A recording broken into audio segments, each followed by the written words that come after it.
मराठा साम्राज्य की स्थापना शिवाजी ने की। शिवाजी एक साधारण व्यक्ति थे जिन्होंने मुग़लों से संघर्ष किया और उन्होंने सत्ता प्राप्त की और दक्षिण में एक अपना स्वतंत्र राज्य स्थापित कर लिया। शिवाजी के बाद उनका पुत्र हुआ संभाजी, लेकिन संभाजी को औरंगज़ेब ने निर्दयतापूर्वक जो थी उनकी हत्या कर दी और उनके पुत्र को और उनकी पत्नी को दिल्ली पकड़ कर ले गया और उनकी जो दूसरी पत्नी थी संभाजी की वो वहीं पर ही रह गई। उसी से एक जनयुद्ध हुआ। यहाँ पर भले ही जो उनका बड़ा जो पुत्र था संभाजी का वो तो चला गया औरंगज़ेब के साथ, लेकिन जो छोटा पुत्र जो था और उनकी माँ वो वहाँ पर संघर्ष करती रहीं। परिणाम स्वरूप ये पूरा का पूरा जो संघर्ष था वो जनयुद्ध में बदल गया और यही बाद में मुग़ल साम्राज्य के पतन का कारण बना। जब औरंगज़ेब की मृत्यु हो गई तो जब बहादुर शाह गद्दी पर बैठा तो जुल्फ़िकार खान ने, जो मुग़लों का सेनापति था, उसने कहा कि आप इसको छोड़ दीजिए साहू को, यानी शिवाजी के नाती को। शिवाजी को नाती को छोड़ दिया गया और वो दक्षिण पहुँचे। तो उनके जाते ही क्या हुआ, जैसा कि इन लोगों का अनुमान था कि मराठास दो भागों में बंट जाएंगे। एक तरफ जो संभाजी का छोटा लड़का राजा राम और दूसरी तरफ साहू। साहू बड़ा लड़का था जिसका लालन पालन मुग़लों के यहाँ दिल्ली में हुआ था और वो वहाँ जब पहुँचा तो मराठा दो दल में बन गए, लेकिन सब ने जो बहुमत ने साथ दिया वो साहू को ही दिया। यहाँ मैं एक बात कह दूँ कि साहू शिवाजी के नाती थे, लेकिन उनका लालन पालन पूर्णतया मुग़लों के यहाँ हुआ था। परिणाम स्वरूप वो बड़े ही विलासी स्वभाव के आदमी थे। वे कुछ भी नहीं करना चाहते थे उनको आदमी, लेकिन उनको प्रकृति ने एक चीज़ दी थी कि सही आदमी का वो चुनाव कर लेते थे। उस समय मराठास में आपस में फूट थी, वे लड़ रहे थे कि उनके पास एक व्यक्ति ऐसा आया जो किसी सरकारी काम से आया, लेकिन साहू ने उनको देखते ही पहचान लिया कि ये आदमी बहुत योग्य है और उसने उनको अपना पेशवा नियुक्त किया। पेशवा मैंने होता है प्रधानमंत्री। शिवाजी ने जो अपना मंत्रिमंडल रखा था उसके प्रमुख को वो पेशवा कहते थे, मतलब आजकल के हिसाब से प्रधानमंत्री। तो बालाजी जो विश्वनाथ थे वो पहले पेशवा बने, जिसको कहते हैं कि शक्तिशाली पेशवा, जिनकी नियुक्ति जो थी वो साहू ने की। बालाजी विश्वनाथ ने बहुत सी समस्याएं हल कर दी, लेकिन अभी भी बहुत सी समस्याएं बाकी थी, क्योंकि दक्षिण में अभी निज़ाम था। कर्नाटक के जो थे टीपू सुल्तान और हैदर अली थे। पूरे मुग़ल साम्राज्य का पतन हो रहा था, चारों तरफ अव्यवस्था फैली हुई थी।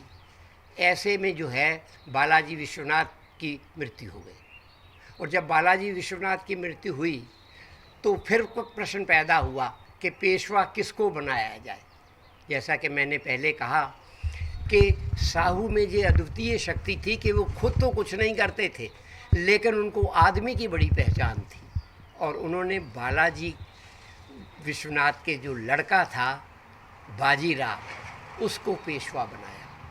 सब ने विरोध किया कि इस लड़के की उम्र अभी केवल 20 वर्ष है और 20 वर्ष की उम्र में ये क्या कर लेगा, पूरे मराठास को संभालना, जो है अन्य राजाओं से लड़ना। लेकिन साहू ने कहा नहीं, आप टेस्ट कर लो।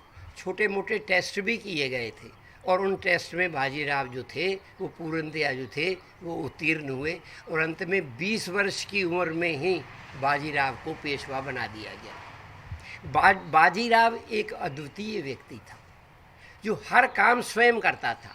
लोग कहते ही हैं कि या तो साहू बन जाओ। साहू का मतलब ये है कि खुद कुछ नहीं करना, लेकिन योग्य व्यक्तियों को चुन लेना। और बाजीराव, उसे किसी की ज़रूरत ही नहीं थी। अगर सेना युद्ध हो तो बाजीराव से अच्छा कोई सेनापति नहीं था। अगर जो है ऑफिस में बैठ के कार्य करना हो तो उससे बढ़िया कोई जो था ड्राफ्टिंग नहीं करता था।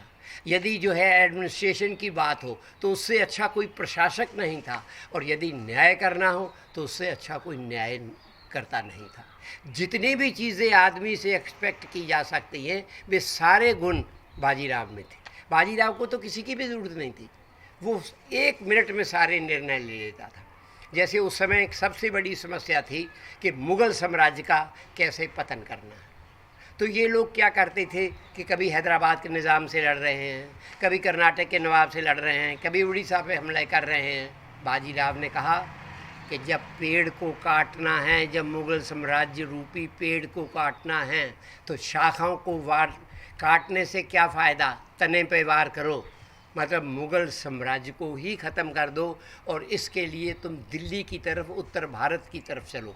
और उसने मराठा सैनिकों का जो था रुख वो उत्तर भारत की तरफ मोड़ दिया। और इसके लिए उसने अपना, जिसको आजकल कहा जाता है राष्ट्रमंडल, वास्तव में उसकी स्थापना बाजीराव ने की थी। बाजीराव ने अपने 4 सामंत बनाए और उनसे कहा कि तुम जाओ उत्तर भारत की तरफ फैल जाओ और जिस इलाके को तुम जीत लो उसके तुम सूबेदार होगे। लेकिन एक बात का ध्यान रखना कि सूबेदार हो गए, तुम वहाँ के जो है सम्राट नहीं, शासक नहीं, रहोगे हमारे अधीन ही, लेकिन जितना तुम जीत लोगे।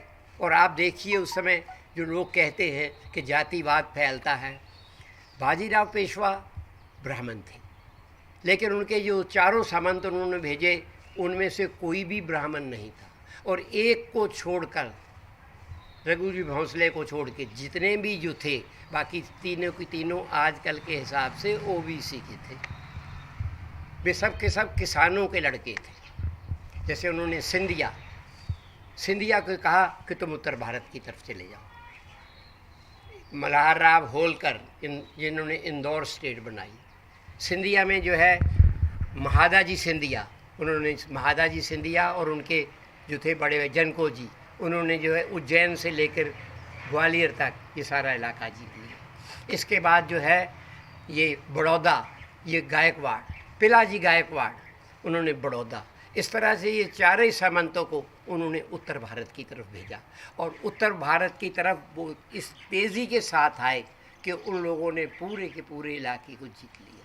लेकिन उनके दिमाग में एक चीज़ सदा रहती थी बाजीराव के, कि ये जो है कि हमारा साम्राज्य नहीं टूटेगा, ये हमारे सूबेदार ही रहेंगे, ये जितना चाहे इलाका जीत ले वो इन्हीं का है, ये उसके बड़े सूबेदार बन जाएंगे, लेकिन सत्ता पूना से ही चलेगी। हालांकि बाजीराव जो थे वे स्वयं इतने सक्षम थे कि इन सब के रहते हुए भी कभी भी उनको जो है कोई इन पर आधारित नहीं थे। वे अपनी विजयों के लिए वो स्वयं थे, क्योंकि वे रोज़ लड़ने के लिए नए नए तरीके ढूंढ लेते थे। उनको इतनी तेज़ी के साथ बढ़ना आता था। यहाँ पर हम एक घटना ही सुनाएंगे कि जिस समय बुंदेलखंड में पन्ना के राजा छत्रसाल एक ऐसे व्यक्ति थे बुंदेलखंड में जिन्होंने मुग़लों के साथ संघर्ष किया और अपनी स्वतंत्र सत्ता स्थापित की। छत्रसाल को जब बूढ़े हो गए तो उनके एक तो अपने दोनों पुत्र जो थे बड़े, उनमें आपस में लड़ाई होती रहती थी कि राजा कौन बने, हृदय शाह और जगत सिंह। वैसे तो उनके बहुत से पुत्र थे, लेकिन गद्दी के वारिस 2 थे, वे सदा आपस में लड़ते रहते थे। उसे और उनकी उम्र वृद्ध हो चुके थे, वो संभाल नहीं पा रहे थे। और ऐसे में जो है मोहम्मद खां बंगश ने, इलाहाबाद का जो मुग़ल सूबेदार था, उसने जो है वो छत्रसाल पर आक्रमण कर दिया।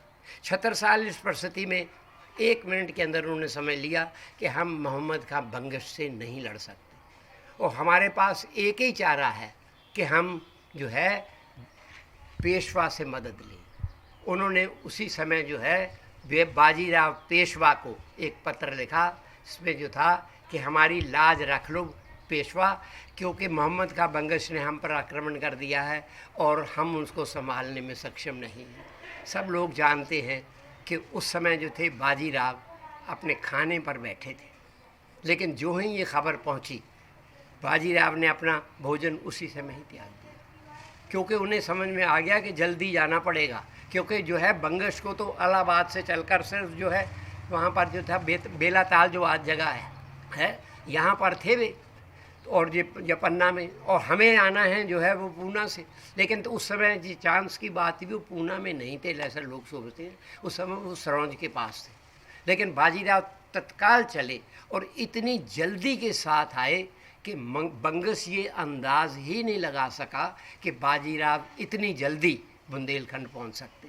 बाजीराव का इतना दबदबा था कि मोहम्मद खान बंगश को जब ये खबर मिली कि बाजीराव और मराठा आ गए, बंगश वहाँ से भागा और जाकर सीधे इलाहाबाद में रुका।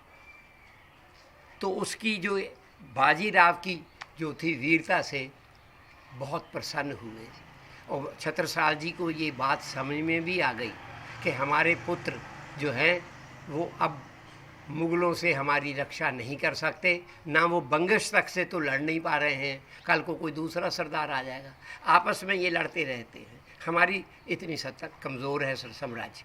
तो उनको ये लगा कि इनकी रक्षा के लिए एक शक्तिशाली व्यक्ति चाहिए। तब उन्होंने अपना जो है, क्योंकि गद्दी के 2 वारिस थे और छत्रसाल जी तय कर चुके हुए थे कि इन दोनों को हम लगभग राज्य बांट देंगे, तो उन्होंने छत्रसाल जी ने कहा कि मेरे 2 नहीं, मेरे 3 पुत्र हैं। उन्होंने बाजीराव को अपना तीसरा पुत्र घोषित किया। यानी एक तरह से ये था कि हमारा साम्राज्य 3 भागों में बटेगा। लेकिन उनकी मृत्यु के बाद, जैसे और उस समय जो एक सब लोग जानते हैं कि बाजीराव को वो पन्ना ले गए। पन्ना में एक नर्तकी थी उनकी, एक जिसको लगभग पत्नी के रूप में छत्रसाल ने रखा हुआ था, और उसी से उनके एक लड़की पैदा हुई थी मस्तानी। मस्तानी सर्वगुण संपन्न थी, संगीत में और युद्ध कला दोनों ही उसको आते थे, बड़ी सुंदर भी थी, बड़ी बुद्धिमान भी थी। छत्रसाल चाहते थे कि उसको किसी योग्य व्यक्ति को ब्याया जाए, कि आखिर थी तो उनकी पुत्री ही। उन्होंने किसी तरीके से उनको जो है वो बाजीराव से उसकी शादी कर दी। बाजीराव जब वहाँ पर पहुँचे तो पूरे मराठास में विद्रोह हो गया। उनको ये अजीब चीज़ लगी कि एक मुसलमान लड़की से बाजीराव शादी करेगा। उन्होंने यहाँ तक प्रपोज़ल दिया लोगों ने कि जिस तरह से छत्रसाल अपनी उपपत्नी बना के रखे हुए थे, आप भी इसको उपपत्नी बना लो, लेकिन विधिवत नहीं। लेकिन बाजीराव ने कहा नहीं, ये मेरी पत्नी ही रहेगी, जबकि वो ऑलरेडी मैरिड थे।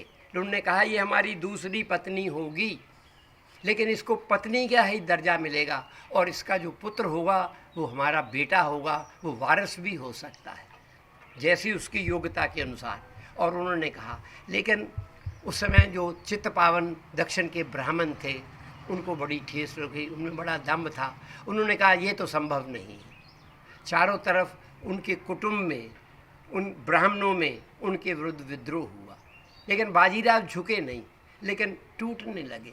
बाजीराव को बहुत ख़राब लग रहा था कि ये लोग मुझसे वो बात चाहते हैं जो किसी भी रूप में स्वीकार नहीं है, कि तुम उपपत्नी बना लो, तुम इस तरह से रहो, हम जिसको लेके आए हैं बनेगी तो हमारी पुत्री ही। उससे एक लड़का भी पैदा हुआ। बाजीराव जी ने उसका पुत्र नाम भी रखा कृष्णा राव, लेकिन ब्राह्मणों ने उसका नामकरण समारोह में आने से इनकार कर दिया। बाजीराव को बहुत बुरा लगा।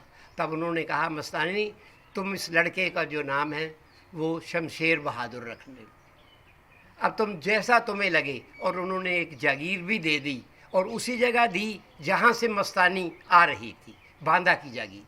बांदा का जो नवाब हैं ये उसी मस्तानी के और बाजीराव के पुत्र हैं, जो बड़े सम्माननीय व्यक्ति हैं। वो बात दूसरी है कि हम कभी किसी को सम्मान दे ही नहीं पा रहे हैं। तो बाजीराव भारतीय इतिहास का एक अद्वितीय व्यक्ति है जो सर्वगुण संपन्न था, जिसने कि 40 साल तो उसकी कुल उम्र थी, राज्य तो उसने 20 ही साल की। इस 20 साल में उसने 42 युद्ध लड़े, और वो कभी भी किसी भी युद्ध में बाजीराव कभी नहीं हारा, क्योंकि उसके पास वार टेक्निक्स इतनी ज़बरदस्त थी। आज भी बहुत कम लोग होंगे जो लड़ाई के समय घोड़े के ऊपर खड़ा हो जाता था, और खड़ा होने के बाद दूसरे घोड़े पे खड़े होके और सीधा हाथी के ऊपर जो था, जो दुश्मनों का जो सेनापति होता था, उस पर अटैक कर सकता था। अगर बाजीराव की इतनी जल्दी मृत्यु न होती तो शायद भारतीय इतिहास कुछ और होता। यहाँ मैं एक चीज़ बता दूँ कि अपन लोग बुंदेलखंड के रहने वाले हैं, जो आम लोगों को शक है कि मराठास ने बुंदेलखंड पर आक्रमण किया। बुंदेलखंड के ऊपर आक्रमण कभी भी मराठास ने नहीं किया। बाजीराव को जब तीसरा पुत्र मान लिया गया था तो जो छत्रसाल जी ने अपना 1/3 जो एक राज्य का तीसरा भाग वो मराठास को दिया, लेकिन उन्होंने ये कह दिया था कि ये राज्य हम मराठा साम्राज्य को नहीं दे रहे हैं, बल्कि ये राज्य हम बाजीराव को दे रहे हैं तीसरे पुत्र के रूप में।